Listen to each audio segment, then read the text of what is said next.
Olá, Fala, senhores. Leitão. E aí, Vitor, beleza? Beleza? Como é que estão as ondas? Bom dia, galera.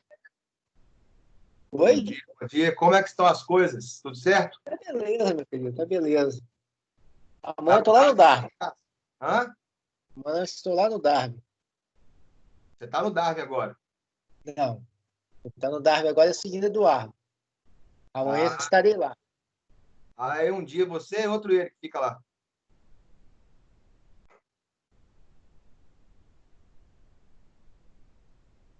Vamos lá, então?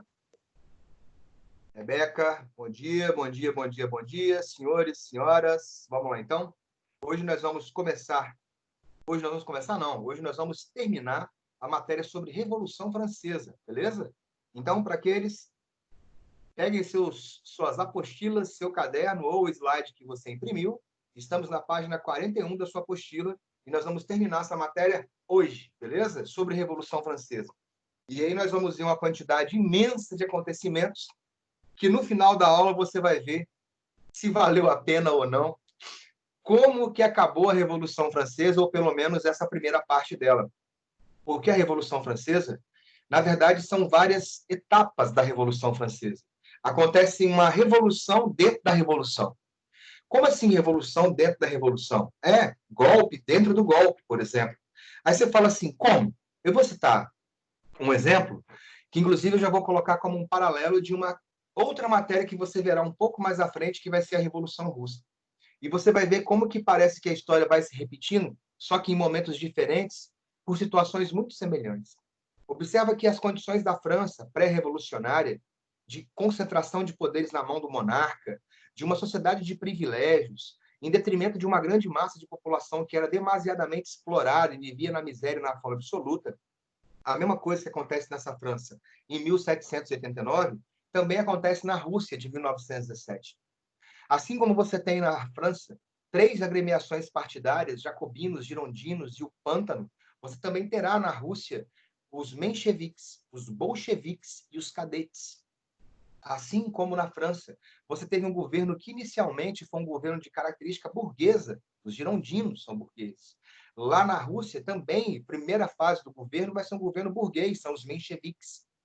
Assim como na França, esses girondinos, que eram a burguesia, não acabaram com a monarquia, não executaram a família real, não realizaram reformas de grande profundidade ou impacto social. A mesma coisa acontece na Rússia, quando os mencheviques chegaram ao poder na Revolução de Fevereiro de 1917. Os camaradas não executaram a família do czar, não acabaram, meu camarada, não acabaram com a monarquia e não realizaram reformas de caráter popular aprofundada.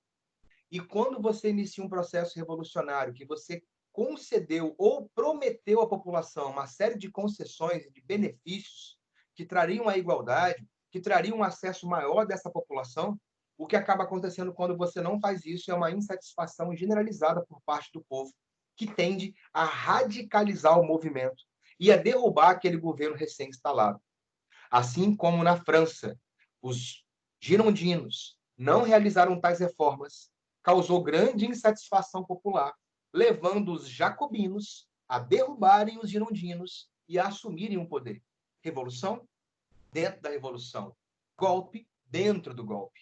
A mesma coisa vai acontecer na Rússia. Você vai ter os bolcheviques, que era o partido da maioria, se aproveitando de que os mencheviques não fizeram reformas de caráter social aprofundado, se aproveitam da insatisfação generalizada para derrubar os mencheviques e assumir o poder. Aí sim, quando os jacobinos na França, que são os representantes do povo, chegam ao poder, executam o monarca, acabam com a monarquia e iniciam um processo de realização de medidas de grande alcance social, que beneficiam a grande massa. A mesma coisa acontece com os bolcheviques quando eles chegam ao poder.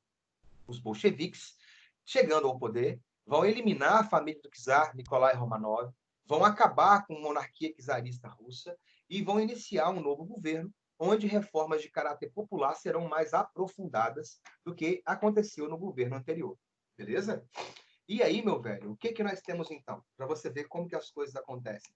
Na aula passada, você terminou com o seu tio Adelarmo falando de que a monarquia ela não havia ainda sido destruída, o rei ainda continuava a existir, mas com poderes limitados.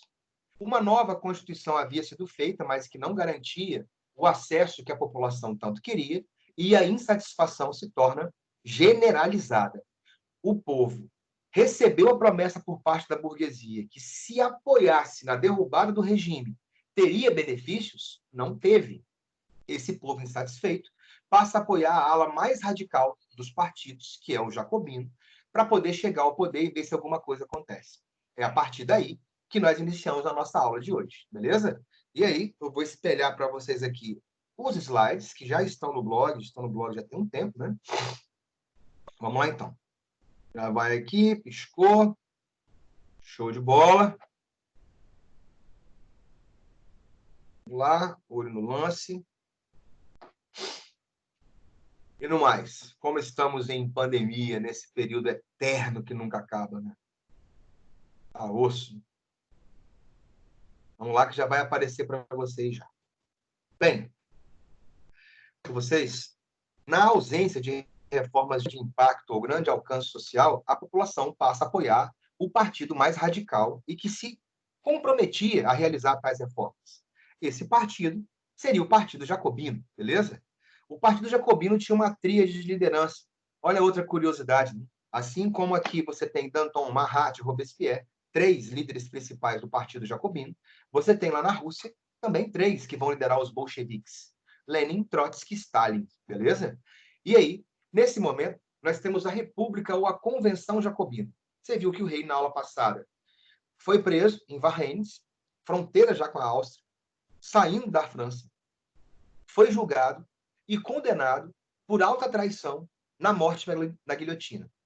Uma curiosidade, quem vai estar julgando e condenando o Luís XVI à execução por morte na guilhotina vai ser o Maximilien Rosemarie Robespierre. O Robespierre foi um dos estudantes que homenageou o Luís XVI quando o Luís XVI assumiu o trono na França. Era muito comum os reis na época, quando assumiam a coroa, passearem pelo território para poder se mostrarem como novo monarca. E era muito comum visitarem escolas. O Luís XVI e a Maria Antonieta visitaram uma escola em Paris, onde quem estudava e era líder do Grêmio Estudantil era justamente o Robespierre. E o Robespierre fez um texto exaltando a monarquia francesa e a pessoa do Luís XVI. De acordo com os escritos do próprio Robespierre, quando ele fez aquele texto exaltando a monarquia e o próprio rei, ele acreditava na monarquia e no rei. E ele afirma que o rei sequer olhou para ele enquanto ele pronunciava palavras que elevavam o rei. Aquilo marcou Robespierre de uma forma muito significativa.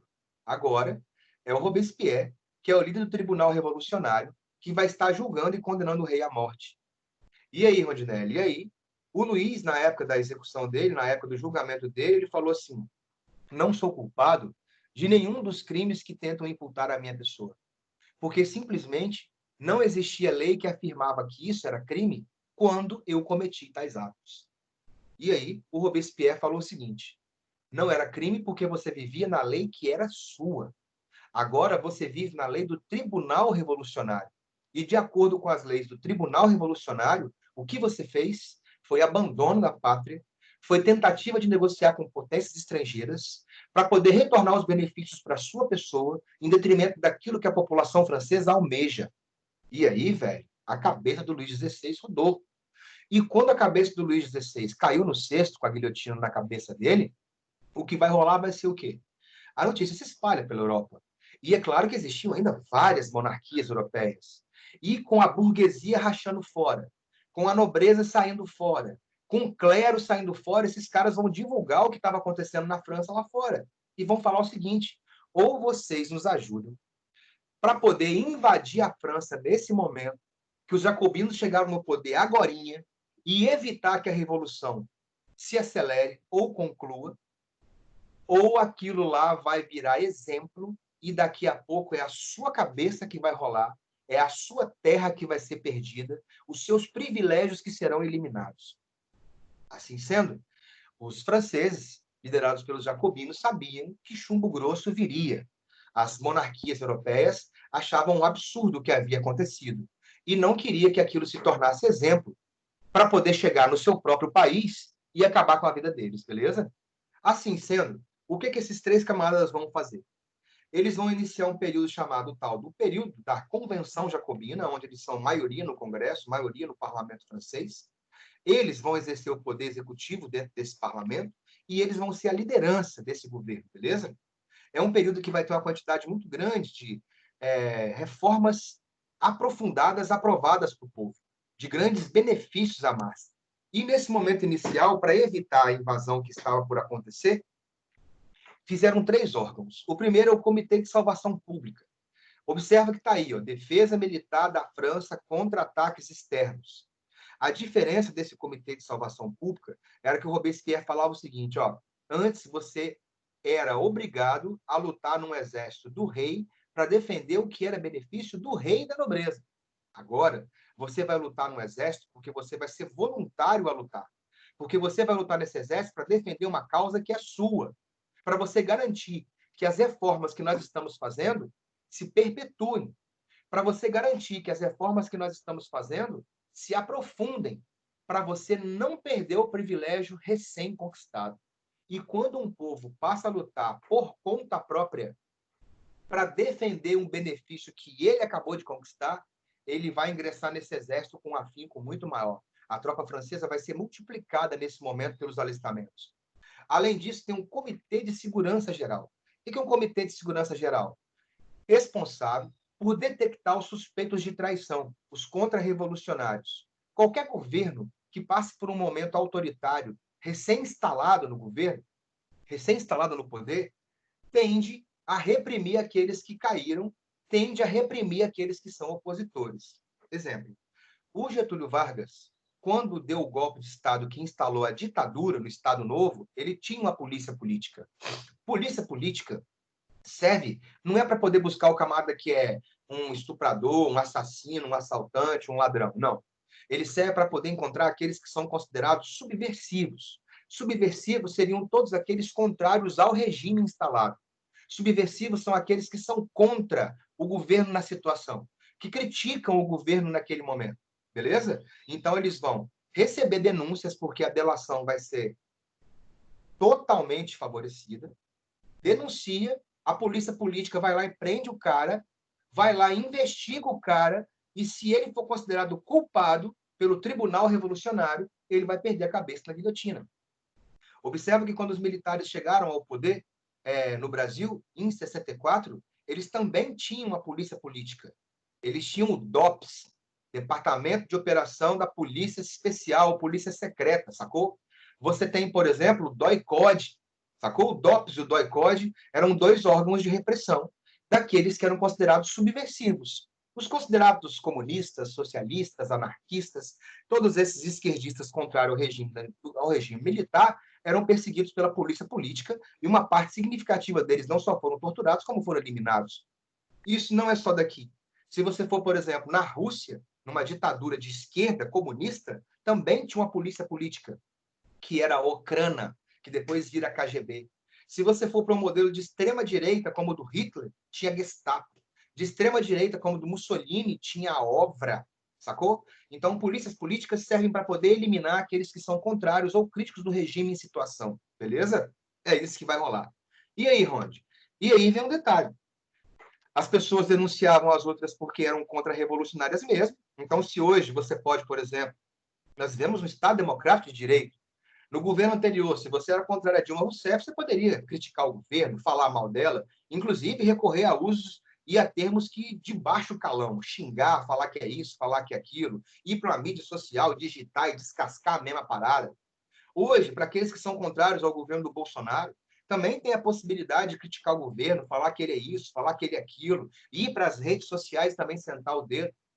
Como nós vivemos um Estado democrático de direito, nós temos a possibilidade de exercer a nossa oposição ou de criticar tal governo. Triste é quando algumas pessoas não aceitam a crítica do governo que ele apoia. Acha que ele é perfeito e que ele nunca fez nada de errado, sacou? Mas dentro do Estado democrático de direito, nós podemos sim criticar. Num regime de ditadura, não faça isso. Seja a ditadura à direita ou seja à esquerda, ainda mais nos tempos de hoje que você digitou, tá gravado, sacou? Você publicou, alguém printou, é prova que você cria contra você para você ir para o espaço, tá? Mas, às vezes, as pessoas denunciavam as outras simplesmente porque não gostavam. Então, vamos supor que eu vou e não gosto do Vitor, sacou? Aí eu vou lá e denunciava o Vitor para o Tribunal Revolucionário, falando que ele era um contra-revolucionário, falando que ele era contra a Revolução, que ele era contra a reforma agrária, que ele era contra a concessão de direito igual. E aí? E aí, talvez o Vitor não tivesse nada disso, mas até ele provar que focinho de porco não é tomada, a chance dele ser decapitado na guilhotina era imensa. Além disso, também vai se fazer uma nova Constituição na França com os jacobinos. A Constituição de 1793 é a Constituição de maior alcance social que a Europa já tinha visto acontecer até então. Primeiro, sufrágio universal. Sufrágio universal acrescente, masculino, masculino. Aí você fala por quê? Porque quando a gente fala sufrágio universal hoje, sufrágio universal significa que homens e mulheres votam independentemente da renda. Esse sufrágio universal nessa época é só para homens. Diga-se, tivemos algumas mulheres, lideradas por uma chamada Marie de Gouges, ou Marie Olympe, que foram até o parlamento francês com a Declaração Universal da Mulher e Cidadã, para mostrar para os parlamentares franceses e falar o seguinte: como que você defende os princípios da liberdade, igualdade e fraternidade, e nós não estamos incluídas nesse processo? Por que na hora de derrubar a Bastilha, mulheres marcharam do lado dos homens na luta? Por que na hora de compor as fileiras de batalha contra as tropas estrangeiras, mulheres compõem as fileiras do lado dos homens? Por que quando a lei que serve para reprimir o homem também serve para reprimir a mulher? Por que se o homem tem o benefício e o privilégio, a mulher não deve ter? A Declaração Universal da Mulher e da Cidadã, que foi lida, foi simplesmente esculachada pelos congressistas franceses, inclusive pelos próprios jacobinos. A Marie de Gouges, ou Marie Olympe, foi executada na guilhotina. Então, quando fala de direitos iguais nesse momento, é direitos iguais para homens. É gênero mesmo. Mulheres estão fora de tal processo. Outro detalhe, separou a igreja de Estado. Agora, a igreja não deve interferir nos assuntos do Estado. Diga-se por passagem, o principal dos três, que era o Robespierre, era anticlerical na veia. Afirmava que a igreja só serve para poder criar a ideologia que sustenta o governo anterior. Aí você fala como? Serve para poder falar de que a igreja faria com que a população se tornasse um rebanho de ovelhas, na medida em que você não deveria se revoltar, você não deveria pegar em armas, você não deveria ir contra o governo, porque aquele governo é um representante de Deus na terra, e ir contra o rei é o mesmo que ir contra Deus. O Robespierre afirmava que isso tornava a população ovelhas. Ovelhas são dóceis, passivas, servem para serem tosquiadas, para se retirar a lã e para fornecer a sua carne e o seu leite, sacou? E aí, ele queria acabar com a igreja na França. Tanto é que ele defendia a construção de uma igreja nacional francesa, não cristã católica, que teria como entidade, como valor supremo, a ciência. É o início do fim do Robespierre. Ah, por quê? Porque apesar de fazer muitas reformas que o povo gostava, o povo francês é muito católico. Nesse momento, é a religião oficial da França. 100% da população era católica. E aí, quando você falava que poderia extinguir a religião, acabar com a igreja, por aí vai, isso desagradava a uma parcela significativa da população. Que, é claro, não falava muita coisa, porque poderia ser denunciada e poderia ser executada por isso. Mas que boa parte da população não via com bons olhos a ideia de poder ser extinta a religião na França, isso é fato. O outro detalhe é a limitação da propriedade privada. Como assim? Se você tem propriedade que ela cumpre um fim social, ou seja, você tem terra e produz alguma coisa, cria alguma coisa, ela não vai ser estatizada para poder fazer reforma agrária. Agora, se você tem uma infinidade de terras que são devolutas, que não são utilizadas para gerar emprego e renda, não são utilizadas para fins de agricultura ou de pecuária, essa terra vai ser estatizada, vai ser tomada da nobreza e principalmente do clero, que era o maior dono de terras da França, para poder fazer reforma agrária, sem contar e distribuir para a população mais carente, que a maioria vivia na roça, mas não era dona da roça. Além disso, vai criar uma carga tributária que ela varia de acordo com o grau de rendimento que você tem. Ah, Ronde, mas aqui no Brasil é assim também. Aqui no Brasil é assim também, mas longe de ser o ideal. Nós temos pessoas que são isentas de imposto de renda, pessoas que pagam 19% de imposto de renda, outros que pagam 24%, e a taxa máxima é 27,5%. Só que a grande parada é que um camarada que, por exemplo, ganha R$ 4.000 no Brasil, paga 27,5% de imposto de renda. E o camarada que ganha R$ 1 milhão também paga 27,5% de imposto de renda. E muitos acham que isso é justo. Não é. Pelo fato de que quem ganha R$ 4.000 e tira 27,5% dele, vai faltar para ele, porque sobra pouco. Agora, um camarada que ganha R$ 1 milhão e tira 27,5%, o que resta para ele é uma quantidade muito grande de dinheiro ainda que dá para ele manter o conforto dele. Na França, até os dias de hoje, as alíquotas variam de acordo com o seu rendimento, podendo chegar até 60% daquilo que você ganha, sacou? Inclusive, existe uma série de milionários franceses que estão tirando suas fortunas da França para deslocar para outros países onde o imposto de renda seja menor, onde não exista taxação de fortuna, que é presente na Constituição brasileira, taxação de mega fortunas, com diferencial, impostos mais altos, e nunca aconteceu aqui, sacou? Quando você taxa um camarada que tem uma mega fortuna, você tem a possibilidade de isentar aquele camarada que ganha pouco. E aí, aquele camarada que ganha pouco, sendo isento de pagar imposto de renda, ele vai ter condição de ter o dinheiro dele para ele sobreviver, sacou? Mas alguns vão achar que isso é justo, como acontece na França, e outros vão achar que isso é injusto, como acontece aqui no Brasil, beleza? Outro detalhe é a lei do máximo. A lei do máximo tabelava os preços dos produtos, congelava. Num período que o preço subia todo dia, o Robespierre foi lá e tabelou os preços. Não pode subir. Ah, e se o preço subir? Se o preço subir, você vai sofrer as consequências da parada. Porque quem vai fiscalizar vai ser o povo. Então, se o produto é tabelado e o preço do produto subiu, o povo te denuncia, sacou? Onde mais tabelamento de preços de produtos não funciona porque os camaradas fazem o quê? Eles boicotam o tabelamento. É verdade. Vamos supor que eu sou um dono de mercado. E aí o governo foi lá e tabelou o preço dos produtos. Se eu quero boicotar, o que eu faço? Não coloco os produtos na prateleira para serem vendidos. E se os produtos não estiverem aparecendo na prateleira, quer dizer o quê? Que ele está em falta. E se o produto estiver em falta no mercado, o preço dele faz o quê? Sobe. Beleza? Por isso que os tabelamentos não dão certo. Na França deu. Ah, por quê? Porque se você recebesse uma denúncia, fosse denunciado, de que você estaria boicotando o tabelamento, não colocando o produto para vender, estocando o produto, você simplesmente ia ser guilhotinado. E aí, diante de uma punição tão severa como o guilhotinamento, a lei do máximo funcionou significativamente bem.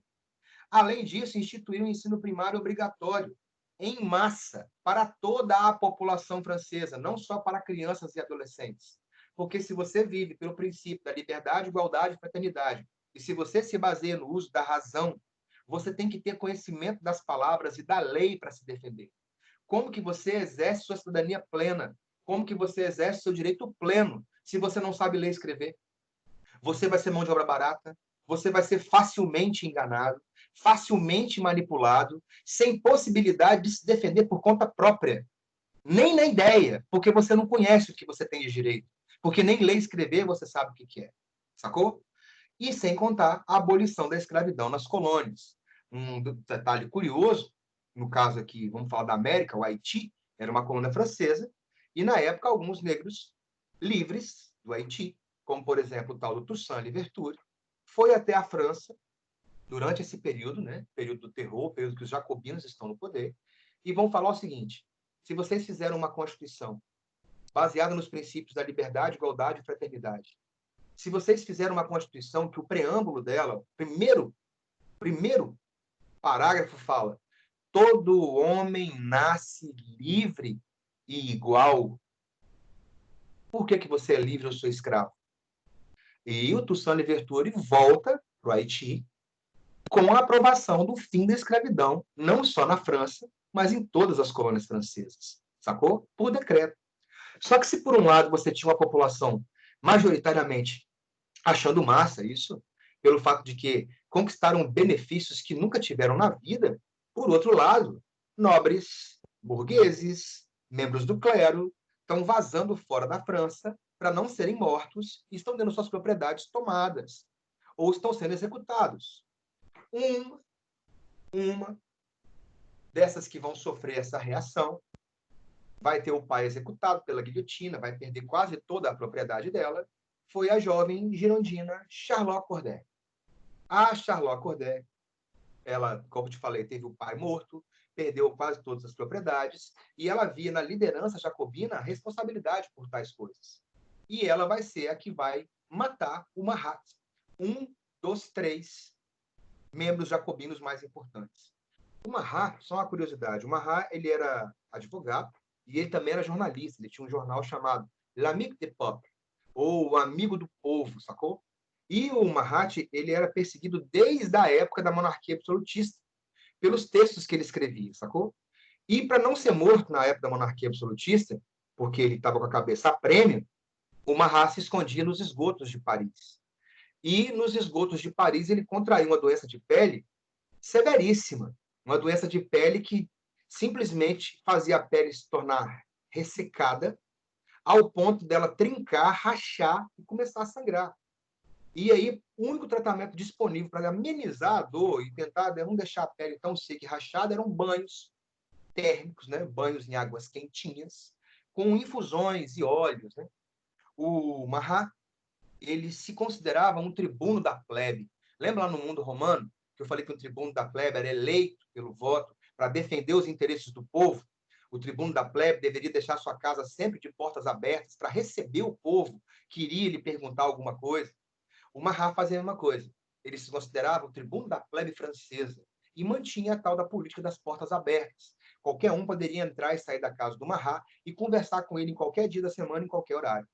Justamente essa facilidade de acesso da população a um dos 3 líderes também leva à facilidade de acesso da Charlotte Corday, que vai se aproximar dele enquanto estava na sua banheira de banho e vai dar uma punhalada única e fatal em cima do coração do Marat. Quando o Marat foi morto, o Robespierre, que era o principal dos 3, considerou aquilo um ataque à própria revolução, porque teria assassinado um dos 3 principais líderes do processo. O que ele faz? Ele vai ampliar a política de terror. Ah, é? Matou uma liderança nossa? Vocês vão ver quantos que vão morrer do seu lado. E aí ele fez o quê?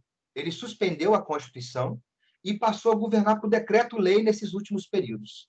Mas por que isso, Rondinelli? Hoje, se, por exemplo, tiver uma tentativa de golpe de Estado fracassada, tiver uma tentativa de assassinato do presidente, tentativa fracassada, ou se o país se envolver numa guerra ou numa revolução, o presidente, Jair Messias Bolsonaro, tem a possibilidade de suspender a Constituição e decretar estado de sítio. Ele governa através de decreto-lei até a situação se resolver.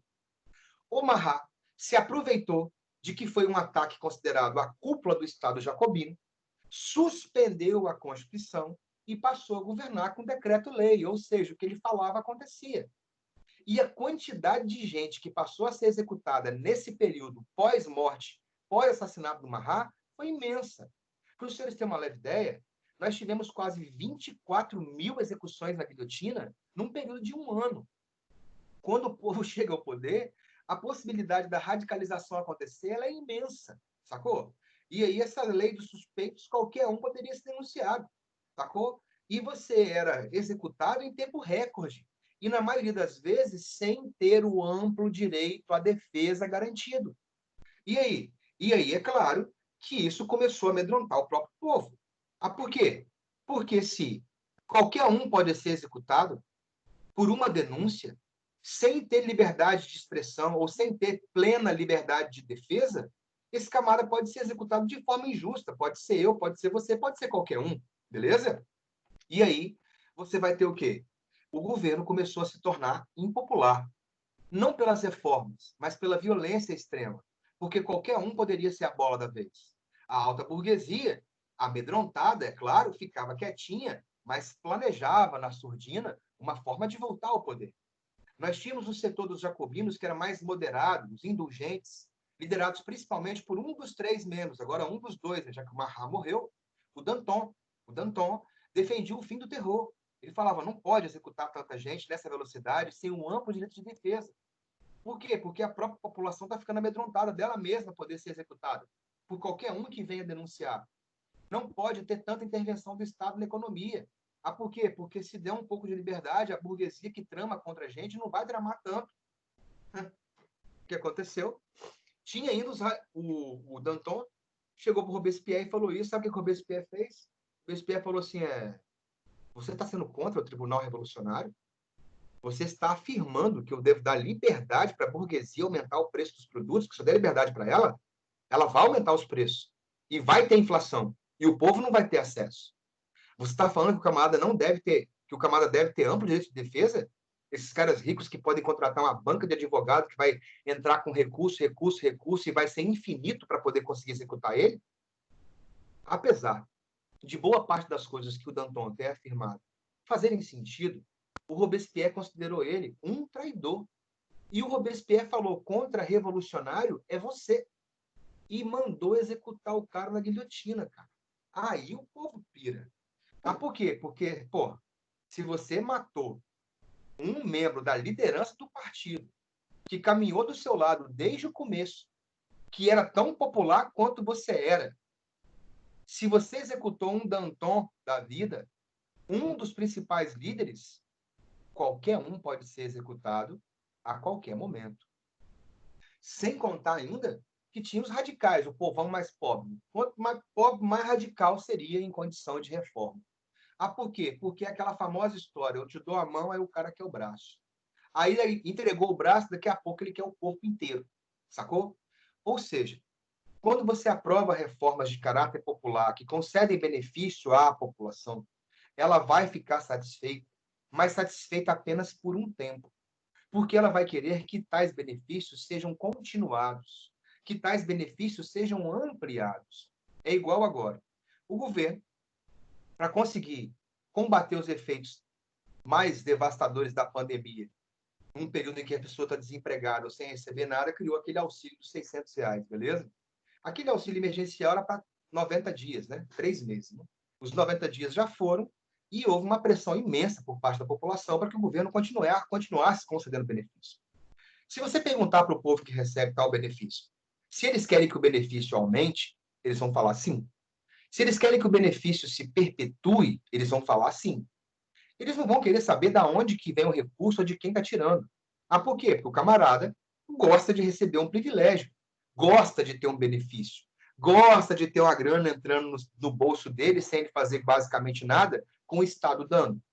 Beleza? Se perguntasse para esse povo se ele queria um auxílio ao invés de R$ 600, R$ 6.000, você acha que ele ia falar sim ou não? É claro que ele iria falar sim. Não importa de onde viria esse recurso, sacou? O que eu estou querendo dizer? Quando você concede benefícios à massa, a massa tende a ficar satisfeita, mas por um tempo, porque depois ela acha que os benefícios devem ser ampliados e devem ser perpetuados. Vou te dar uma outra ideia de como é difícil retirar um negócio desse. No Brasil, nós temos o famoso Bolsa Família. Bolsa Família, que começou lá no governo do Fernando Henrique Cardoso, depois foi ampliado pelos governos petistas. Nós sabemos que isso independe de quem criou, se foi o FHC, ou se foi o Lula, se foi a direita, ou se foi a esquerda, ou o centro, não importa. A Constituição brasileira, a Constituição, determina que é dever do Estado buscar o desenvolvimento social e a busca pela igualdade, mediante programas de capacitação, de instrução, de educação e de composição de renda mínima, sacou? Para aqueles que vivem na pobreza extrema ou abaixo da linha de pobreza, miseráveis. Nós sabemos que temos milhões de pessoas que estão nessa condição e que necessitam de tal benefício. Assim como nós sabemos também que existe um monte de gente que não necessita, mas mesmo assim recorre a ele, sacou? De forma indevida. E aí, principalmente durante os governos petistas, você ouvia, por parte da população que era mais à direita, de que tem que acabar o Bolsa Família, porque os pobres só querem receber dinheiro de graça, os pobres não querem trabalhar mais que tem Bolsa Família, isso aí eu ouço com frequência, sacou? No entanto, nós temos um governo hoje que é considerado um governo à direita. Sim, em qual momento esse partido à direita, esse governo à direita falou que ia acabar com o Bolsa Família? Em momento algum. Você sabe por quê? Porque se o Jair Messias Bolsonaro afirmasse em campanha que ia acabar com o Bolsa Família, ele não ganhava. E ele não só falou que não vai acabar com o Bolsa Família, como ele ampliou o Bolsa Família com o pagamento do 13º salário de Bolsa Família. É isso aí. Não importa se é direita ou é esquerda. Um benefício para essa grande massa de votantes serve para quê? E aí aquilo que antes a direita falava da esquerda, não, a esquerda tem Bolsa Família para manter lá a galera recebendo aquele dinheiro e votar nele. A direita fez o que de diferente? Sacou? Vai acabar com o benefício? Não vai. Pelo contrário, deu uma 13ª parcela. Ah, por quê? Agora a esquerda fala da direita. Tá vendo? Continua com o Bolsa Família, é populista, é para ganhar a eleição de novo. Tirar um benefício dado à população é complexo. E aí, Ronde? E aí, quando executaram o Danton, o povo choca. E, é claro, a burguesia aproveita desse momento. Ela vê que o povo está amedrontado. Ela vê que dos 3 líderes jacobinos agora só tem um. Que esse camarada está isolado dentro do próprio partido. E aí acontece a possibilidade que a burguesia estava esperando para derrubar os jacobinos do poder. O golpe do 9 Thermidor, ou a reação termidoriana, foi a derrubada do Robespierre do poder. O Robespierre teve a sua sala de governo invadida, os 2 assessores dele foram executados, um se matou se jogando pela janela, o outro conseguiu se matar. Quando o Robespierre também tentou se matar, né, porque aí você morre como um mártir da Revolução, a arma dele falhou e ele tomou um tirambaço na mandíbula, sacou? Tomou um tiro no maxilar, que inclusive impossibilitou a língua mais ferina da Revolução Francesa de se defender no tribunal. O Robespierre vai ser julgado e condenado à morte. Assim como ele julgou e condenou à morte milhares à guilhotina, ele vai ter o mesmo destino. E aí, Ronde? E aí, na época, quando a alta burguesia reassumiu o poder, ela afirmava que o objetivo dela assumir o poder era para acabar com os excessos, acabar com a violência, sacou? E a população acreditou. A população acreditou. Você acha realmente que a alta burguesia vai chegar ao poder com um golpe só para acabar com o excesso de violência e não vai fazer mais nada? Assim que essa alta burguesia reassumiu o controle, ela foi lá e fez uma nova Constituição, restabelecendo o retorno do voto censitário, ou seja, já era a população pobre que votava. Ao invés, você tem poder executivo, legislativo e judiciário, beleza. Poder legislativo bicameral, igual o nosso, Câmara dos Deputados e Senado. A Câmara dos Deputados seria o Conselho dos 500, o Senado seria o Conselho dos Anciões. E o Poder Executivo, ao invés de ter 3, o Danton, Marat e Robespierre, agora chamava diretório. Tinha 5 diretores. 5 burgueses ultra ricos que exerciam o Poder Executivo. E os caras foram lá e começaram a abolir tudo que os jacobinos haviam criado de privilégio para a população ou de benefício para a população. Aí você vê, né? O povo conquistou tais benefícios, o povo queria aprofundar tais benefícios, e os benefícios simplesmente agora não vão ser aprofundados, pelo contrário, eles vão ser extintos. Lembra daquela reforma agrária que você ganhou um lote de terra? Você vai ter que devolver. Lembra do ensino primário obrigatório e gratuito? Acabou. Lembra do fim da escravidão nas colônias? Volta. Inclusive, você imagina, a escravidão acabou por decreto. E meses depois, volta a escravidão por decreto.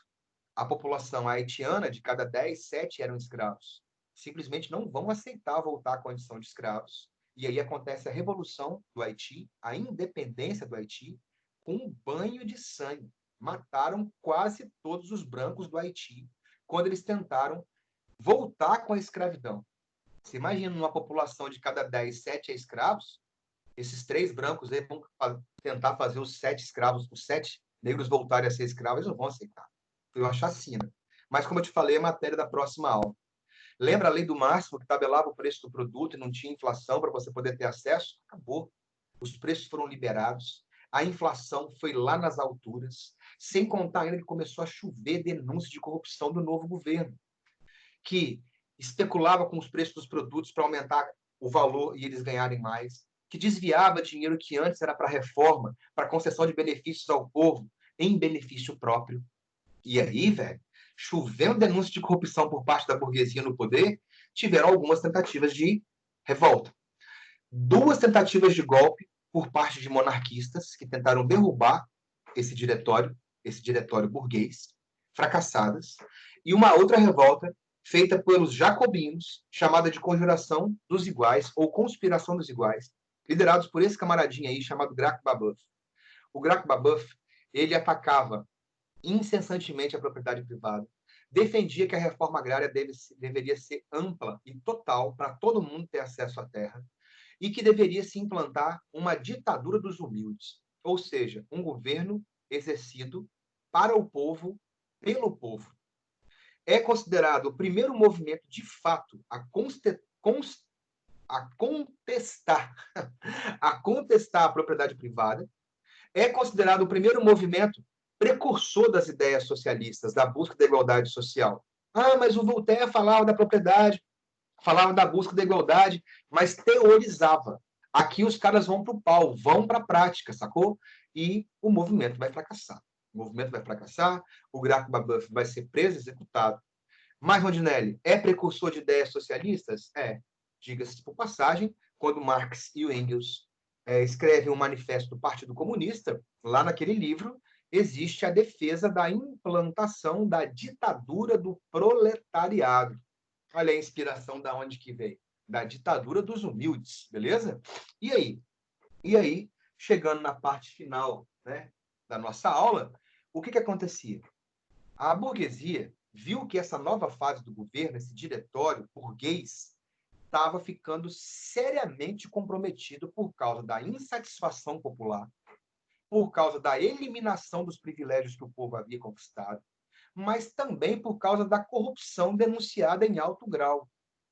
Se já tiveram 3 tentativas de derrubar esse governo, e simplesmente não paravam as denúncias de corrupção, simplesmente não parava a revolta popular, a vontade de derrubar aquele governo, outra revolta ia acontecer, cara. Antes que o povo nos derrube, antes que os monarquistas nos derrubem, vamos retirar esse governo denunciado de corrupção e vamos instalar um outro. No entanto, olha que detalhe curioso, é a burguesia dando golpe na burguesia. O golpe do 18 Brumário, que derrubou o diretório, foi um golpe feito por burgueses. Tipo assim, ó, nós burgueses não aceitamos que burgueses como nós sejam corruptos. Então, nós burgueses, girondinos e pantaneses, vamos retirar esse diretório corrupto do poder para se instalar um novo governo, mas que continua sendo burguês, com outras pessoas, mas que continua sendo burguês. É o consulado. E olha o detalhe, esse consulado, ao invés de ter o poder executivo com 5 pessoas, como foi no diretório, volta a ter 3 pessoas, como foi lá na época dos jacobinos no poder. Dessas 3 pessoas, desses 3 cônsules, 2 eram da alta burguesia, que já dava a maioria no executivo, né? De 3, 2 são burgueses, e você tinha um terceiro que serviria como uma espécie de marionete da burguesia para agradar o povo.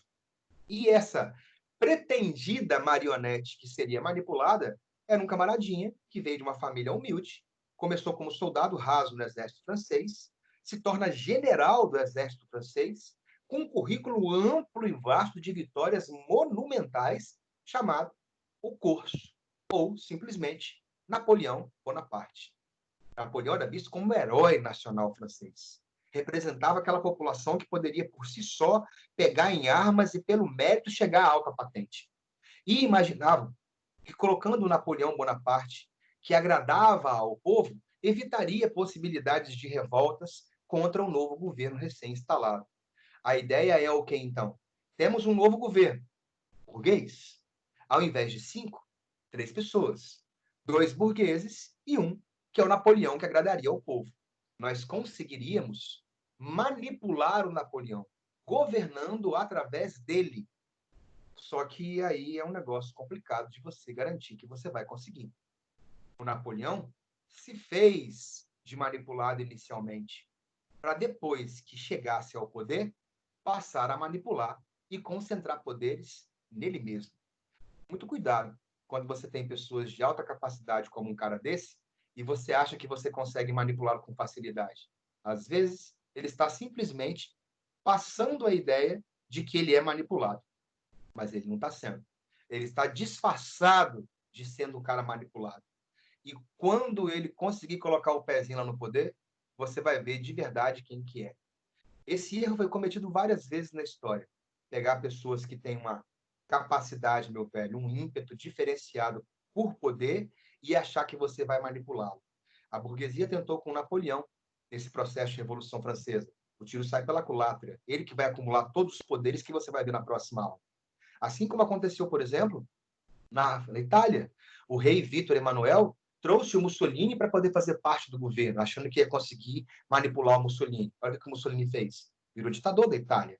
Assim como aconteceu na Alemanha. O presidente alemão von Hindenburg trouxe o Hitler para fazer parte do governo como chanceler. Olha quem virou o governo depois da Alemanha, o próprio Hitler. Então, são pessoas que se mostram inicialmente como manipuláveis ou facilmente manipuláveis, mas que, na verdade, são raposas travestidas de cordeiros. É diferente. E aí nós terminamos a aula agora de que forma? Onde tudo o que aconteceu, tudo que a maior parte da população recebeu de benefício, de conquista de voto, de igualdade de direito, de acesso à terra, de acesso à educação, simplesmente acabou. Isso aí. Em 10 anos, eles foram do inferno ao céu e voltaram ao inferno de novo. 10 anos com milhares e milhares de pessoas mortas para conquistar tais benefícios, mas que quando foi restaurado o poder burguês, foi tudo anulado. Promessas de benefício à população ficaram só na promessa, vazias. Terminamos a nossa aula aqui, e na aula que vem você vai ver com seu querido tio Adelar Luiz de Carvalho como que o nosso camarada Napoleão Bonaparte vai fazer para acumular plenos e totais poderes, beleza? E aí, senhores, terminamos a nossa aula certinho, 11h49, falta 1 minuto. Os senhores devem se lembrar que tem o meu contato. Para aqueles que tiverem dúvida, vocês têm meu WhatsApp e pode mandar lá. Valeu? Beijo para vocês. Até mais. Tchau. Adiós.